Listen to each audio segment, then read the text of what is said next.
Hey everyone. So I want to start with a really big question today. What are you? Not who you are with your name and your job and all that, but what fundamentally are you?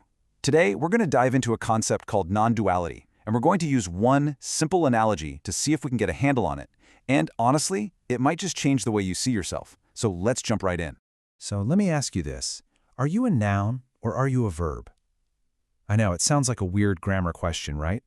But just think about it for a second. Is the thing you call you a fixed, static object, like a noun? Or is you more of a constant, dynamic process, an action, a happening, more like a verb? That very distinction is at the heart of what we're talking about.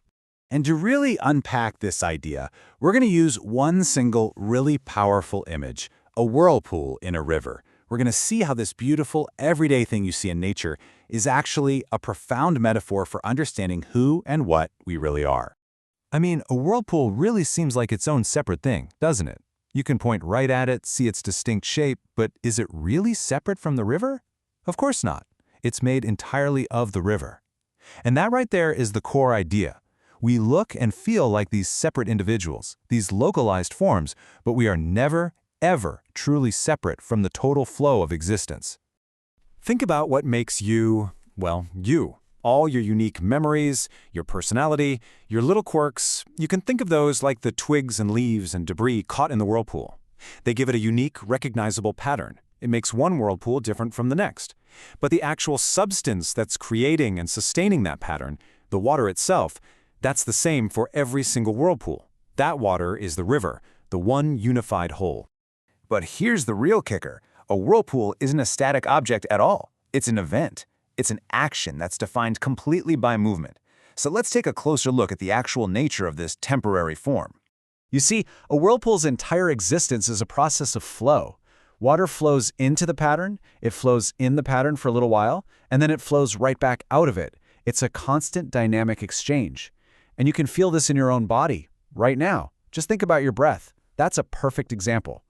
Air flows into you, that's breath flow. It gets processed in you, and then flows back out. The same goes for the blood in your veins, a literal river, the blood flow, that is in constant movement. You're not just a container for life, you are the process of living. The form only exists because of the flow. So even though you appear as this temporary pattern, this little whirlpool in the giant river of life, your deeper, truer identity isn't the pattern itself. It's the flow. The whirlpool, the form, it comes and it goes, but the river's flow is what's constant. You know, this whole idea of a universal flow isn't some new age concept. Not at all. In fact, ancient traditions have a specific name for it, and learning it helps us understand its nature even more deeply. And that name is prana. It's a Sanskrit word, and its meaning is just beautiful in its simplicity. Constant movement. See, it's not a thing, it's the very action of moving, of flowing, of changing. It perfectly captures that verbness we were talking about right at the start. Now, to bring this into a more modern lens, you can think of prana as what scientists call energy. And what's so fascinating is that even in physics, we don't actually know what energy is. We can't point to it and say, there it is. We only know it by what it does, by its movement, its effects, its transformations. It's just like the river. It's simply the nature of the river to flow. It's the nature of prana, of energy, to be in constant motion.